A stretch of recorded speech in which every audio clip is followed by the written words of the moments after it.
Hello friends. तो आपके लिए मैं एक वीडियो लेके आ रहा हूँ। तो इसमें मैं डिटेल में बताना चाहूँगा कि किस तरह से आप HPCL की तैयारी करेंगे। जो मैंने प्रीवियस वीडियो बनाया था उसमें मैंने जस्ट ओवरव्यू दिया था कि इसमें कितने पार्ट्स होते हैं और आपको इसके लिए क्या क्या रेफ़र करना चाहिए। इसमें मैं थोड़ा सा डिटेल में आपसे बात करना चाहूँगा। तो जैसा मैंने बताया कि इसमें 3 पार्ट्स हैं। एक तो एप्टीट्यूड है, एक इंग्लिश है और एक technical. Technical is of 85 marks और बाकी के 85 मार्क्स में आपके एप्टीट्यूड है और इंग्लिश है। इसमें टेक्निकल सिंस ये 50% वेटेज रखता है तो इसकी तैयारी भी आपको बहुत अच्छे से करनी होती है। जहाँ तक मैं बता दूँ, जो लेवल ऑफ क्वेश्चंस होंगे वो इजी टू मॉडरेट हैं। इट मीन्स कि आपको ना बहुत ज़्यादा करना है ना बहुत कम करना है। इसके लिए मैं आपको बताना चाहूँगा कि आपको किस टाइप के क्वेश्चन को रेफ़र करना चाहिए। तो इसके लिए मैं बेस बताता हूँ आपको। एक तो आपके पास एक SSC JEE है। सेकंड, जो प्रीवियस ईयर जितने भी PSU के पेपर हुए हैं लास्ट के ईयरों में, जैसे कि कोल इंडिया हो गया, NLC हो गया, वाइजैग हो गया, HPCL का खुद का एग्ज़ाम NLC, तो इन सारे एग्ज़ाम्स के जो भी पेपर्स हैं आप उसको एक बार उठाइएगा और एक बार उससे गो थ्रू होइए। इससे आपको पता चलेगा कि क्वेश्चन का लेवल क्या है। इतना करने के बाद आपको लेवल तो पता चल जाएगा अब इसकी तैयारी कैसे करें। तो आपके पास सबसे बेस्ट जो चीज़ है, आपके पास अगर कोई नोट्स हो, आपने किसी कोचिंग का नोट्स लिया हो या फिर आपको ऑनलाइन भी नोट्स मिल जाएंगे। आप अगर सर्च करोगे ऑनलाइन मेडिजी नोट्स और इस नोट्स करके तो आपको कोई ना कोई लिंक मिल ही जाएगा। तो सबसे ज़रूरी है कि आप नोट्स को प्रेफर करें, क्योंकि आपके पास लिमिटेड टाइम है। अभी से मान लीजिए अभी से 1.5 महीने में एग्ज़ाम हो जाएगा, तो आपके पास इतना टाइम तो नहीं है कि आप बुक पढ़ें। और अगर बुक पढ़ेंगे तो डेफिनेटली आपका सिलेक्शन नहीं होगा, क्योंकि बुक बहुत बड़ा सोर्स है, उसमें से आपको कम चीज़ें ही पढ़नी होती है। तो उसके लिए आपको नोट्स रेफ़र करना चाहिए। अब नोट्स में क्या करना है, क्या बैठ जाएँ गेट जैसे क्वेश्चन लगाने? नहीं, आपको नोट्स को पूरी तरह अच्छे से पढ़ना है। एक एक पॉइंट को ध्यान रखिए कि यहाँ पे ज़्यादातर सवाल थ्योरेटिकल होंगे और इजी होंगे। मतलब कि अगर आपने नोट्स को अच्छे से रिवाइज किया है, अच्छे से पढ़ा है, तो आप सारे क्वेश्चन को सोल्व कर पाओगे। इसके लिए कोई गेट लेवल का तो बिल्कुल ही प्रैक्टिस नहीं करना है, ना कोई न्यूमेरिकल का प्रैक्टिस करना है। यहाँ पे आपको एग्ज़ाम में कोई भी कैलकुलेटर नहीं होगा, तो आपके सवाल भी उसी लेवल के होंगे जो कि विदाउट कैलकुलेटर सोल्व हो जाएंगे। और तो आपको नोट्स पढ़ना है नोट्स में भी आपको नोट्स से आप मान के चलिए 90 to 95% आप कवर हो जाएगा आपका। बट श्योरली है कि 5 से 6 क्वेश्चन ऐसे आएंगे जो हर साल आते हैं, हर एक PSU के एग्ज़ाम में आते हैं, जो कि आपको बिल्कुल भी देखा नहीं रहेगा। ऐसे क्वेश्चन को देख के आपको लगेगा कि ये कहाँ से आ गया। जैसे कि मैं एक एग्जांपल देता हूँ। मैंने जब पिछले साल NLC का पेपर दिया था तो उसमें एक TAKT टाइम आया था, जो मैंने ना कभी सुना था ना कभी किसी टीचर ने पढ़ाया। अब बताइए, अगर ऐसा क्वेश्चन आ जाए तो आप ऑब्वियस से छोड़ोगे, लेकिन इसकी भी तैयारी की जा सकती है। इसके लिए मैं आपको थोड़ा सा एक तरीका बताता हूँ।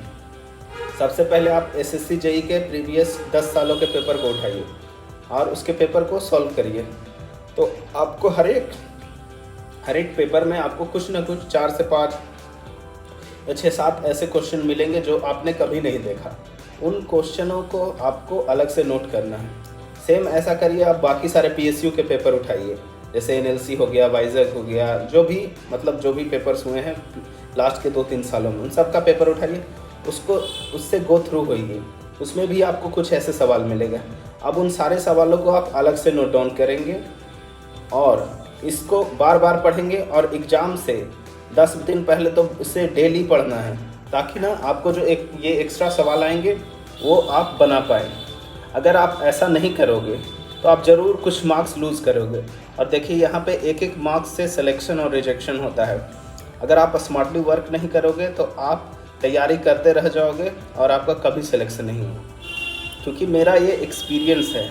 मैं पिछले साल 6 एग्ज़ाम मैंने दिया था और 6 एग्ज़ाम का रिटन मैं क्वालिफाई हुआ, बट फाइनल सिलेक्शन मेरा लास्ट एग्ज़ाम में हुआ, जो कि HPCL का एग्ज़ाम था।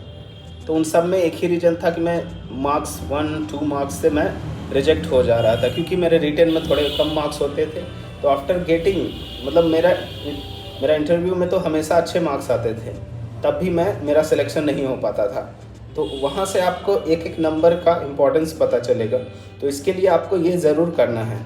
अगर आप ऐसा नहीं करेंगे तो आपसे कोई ना कोई आगे निकल जाएगा, क्योंकि देखिए एक नंबर में ही 100 150 200 लोग आ जाएंगे। तो आपको ये तो करना ही है। ये तो हो गया टेक्निकल के लिए ना। इंग्लिश के लिए अपार्ट फ्रॉम ग्रामर तो आपको पढ़ना ही है। आप कोई भी सोर्स रिफ़र करें, मैंने एक बताया है उत्कर्ष क्लासेस करके एक है, उसमें आप इंग्लिश सर्च करोगे तो वो ग्रामर के लिए आई थिंक बेस्ट है। बट ग्रामर के अलावा भी आपको word meaning, vocabulary, synonym, antonym ये सब भी पढ़ना है। तो उसके लिए तो आपको पेपर पर डे, मैंने भी ऐसा किया था। मैं हर एक दिन मैं लगातार मतलब पिछले साल 6 महीने तक लगातार डेली 1 घंटे पेपर पढ़ता था। उसमें से एक एक वर्ड को, जो भी डिफ़िकल्ट टाइप के वर्ड्स लगे उसको आपको सिलेक्ट करना है। उसका सिनोनिम, एंटोनिम सब आपको एक अलग से कॉपी बनानी है जिसमें नोट डाउन करना है ना। इससे क्या होगा कि आपको ये जो डिफ़िकल्ट वर्ड, और अब पक्का एक ना ये 2 क्वेश्चन ऐसे आएंगे। और ये मत सोचिए अगर मेरा पिछले साल 17 में 17 आया था तो आपको 100% स्कोर करना है, अदरवाइज़ आपका सिलेक्शन नहीं होगा। क्योंकि अगर इंग्लिश बहुत ही इजी आता है, आप आसानी से कर सकते हो। मैंने भी किया है तो आपको वही सजेशन दे रहा हूँ। और ऊपर से एक कुछ और चीज़ें करने हैं, जैसे आपको गूगल में सर्च करना है सिनोनिम्स, एंटोनिम्स पीडीएफ करके। ऐसा सर्च करने पे आपको कुछ पीडीएफ मिलेंगे, या फिर मैं कुछ पीडीएफ का लिंक इसमें डाल दूँगा, जिससे कि उन पीडीएफ को उठा के आपको पर डे आधा घंटे पढ़ना है। उसमें ना डिफ़िकल्ट वर्ड्स है, उसको पढ़ के आप डेली अगर रिवाइज करते हैं तो आप मोस्टली जितने भी टफ वर्ड्स आते हैं सिनोनिम, एंटोनिम के, वो 90% उससे कवर हो जाएगा। तो ये काम आपको इंग्लिश के लिए करना है। बाकी आपको थोड़ा इंग्लिश न्यूज़ वगैरह भी सुनना है, बिकॉज ओवरऑल अब आपको ना इंग्लिश अच्छा करने के लिए you have to think in English. तो अगर आप इंग्लिश में ही सोचोगे तभी आपका इंग्लिश इम्प्रूव होगा। और ये कंटिन्यूअस प्रोसेस है, आपको हमेशा ऐसा करते जाना है। नॉट फॉर दिस एग्ज़ाम, आपको आगे के एग्ज़ाम के लिए भी ये ध्यान रखना है ना। उसके बाद आता है एप्टीट्यूड ना। एप्टीट्यूड सबसे इम्पॉर्टेंट है। क्यों? क्योंकि देखिए टेक्निकल सब लोगों ने पढ़ा है, टेक्निकल ईजी आता है, तो टेक्निकल में डेफिनेटली सब लोग स्कोर करेंगे। लेकिन एप्टीट्यूड देखिए, किसी का प्रैक्टिस अच्छा है, किसी का कम प्रैक्टिस है। तो एप्टीट्यूड किसी के लिए डिफ़िकल्ट भी हो सकता है, किसी के लिए ईजी भी हो सकता है। तो एप्टीट्यूड में अगर आपने अच्छा स्कोर नहीं किया तो आपका सिलेक्शन नहीं होगा। ये बात आप लिख के ले लीजिए मेरे से। तो आपको एप्टीट्यूड का बहुत प्रैक्टिस करना है ना। मैं ये भी बता रहा हूँ कहाँ से करना है। तो सबसे पहले आप मोस्टली लोग गेट का तैयारी करते ही होंगे, तो आपके पास कुछ बेस बना हुआ है एप्टीट्यूड का। लेकिन ना उससे काम नहीं होगा, क्योंकि गेट में जो एप्टीट्यूड आता है उसके लिए आपके पास काफ़ी टाइम होता है, मोर देन 1 मिनट पर क्वेश्चन। बट यहाँ पे ना आपको उतना समय नहीं होगा। आपको 2.5 घंटे में 170 क्वेश्चन बनाने हैं। इट मीन्स कि आपको 150 मिनट में 170 क्वेश्चन बनाना है, मतलब कि आपके पास 1 मिनट से भी कम समय है। तो इसके लिए आपको एप्टीट्यूड का तो प्रैक्टिस करना ही पड़ेगा, वो भी उस लेवल का जहाँ पे स्पीड ज़्यादा चाहिए। तो वो कहाँ होता है? तो ऑब्वियस है बैंक के एग्ज़ाम में।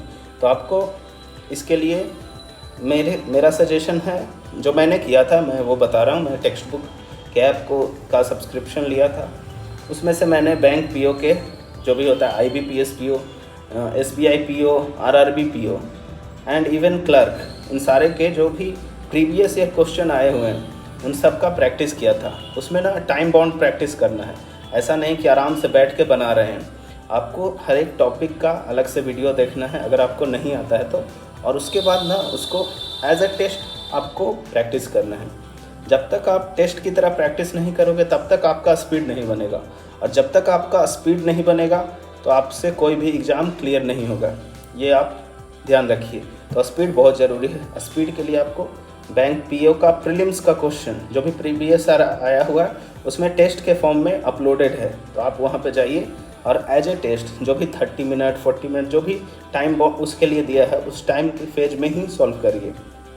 ये तो हो गया अलग अलग तैयारी करना ना। जब आप हर एक पार्ट की तैयारी कर लेंगे उसके बाद भी आपको तीनों चीज़ एक साथ आएगा टेस्ट में, तो आप तीनों को भी एक साथ प्रैक्टिस करना है। तो ये कहाँ आएगा? ये भी आप SSC JEE के पेपर में देखिए 3 चीज़ कॉमन है, टेक्निकल, एप्टीट्यूड और इंग्लिश। नहीं, इंग्लिश उसमें शायद नहीं है। हाँ, तो इंग्लिश आप अलग से ही प्रैक्टिस कर लेंगे। इंग्लिश में ऐसे कोई टाइम का इशू नहीं होगा, आता है तो तुरंत बन जाएगा, नहीं आता है नहीं बनेगा। तो बाकी टेक्निकल और एप्टीट्यूड के लिए आपको एसएससी जेईई का paper, previous year paper as a test देना है। इससे ना आपको अपना स्पीड पता चलेगा कि आप कहाँ पे लैग कर रहे हैं। और देखिए, आपको टाइम फेस्ड मैनर में ही सॉल्यूशन करना है, अदरवाइज़ ना आप देखिए ऐसे एग्ज़ाम्स को नहीं क्रैक कर पाएंगे। आपको हर एक एग्ज़ाम में फिक्स्ड टाइम है, और वो टाइम सफिशिएंट भी होता है और किसी के लिए सफिशिएंट नहीं भी हो सकता है। ये सब आपके प्रैक्टिस पे डिपेंड करेगा। तो आपको बहुत बहुत बहुत प्रैक्टिस करना है। अभी से मान लीजिए 1.5 महीने समय है, तो इस 1.5 महीने में आप जी जान लगा के प्रैक्टिस करिए, आपका सिलेक्शन श्योर शॉट होगा। जो भी मेहनत करता है आखिर सिलेक्शन मिलता ही है। मैंने भी मेहनत किया, मुझे भी सिलेक्शन मिला। हाँ, थोड़ा लेट हो सकता है, बट देखिए आपको मेहनत तो करना ही, आपके पास कोई ऑप्शन नहीं है। मेरे पास भी कोई ऑप्शन नहीं था। मैं पिछले साल मैंने 6 एग्ज़ाम दिए, इसमें से 5 एग्ज़ाम का रिटन क्वालिफाई किया, बट 5 के इंटरव्यू के बाद आउट हो गया। मुझे बहुत बुरा लगता था, लेकिन क्या कर सकते हैं, आपके पास कोई ऑप्शन नहीं है। तो आपको अगले के लिए आपको तैयारी करना ही है। आपको हर एक एग्ज़ाम की तैयारी लास्ट एग्ज़ाम सोच के करना है। आपको करना ही है, आपको करना ही है। तो इसके साथ मैं ये वीडियो ख़त्म करता हूँ। आपको अगर कोई डाउट हो तो आप प्लीज़ कमेंट करें। Please like, share, subscribe. Thank you.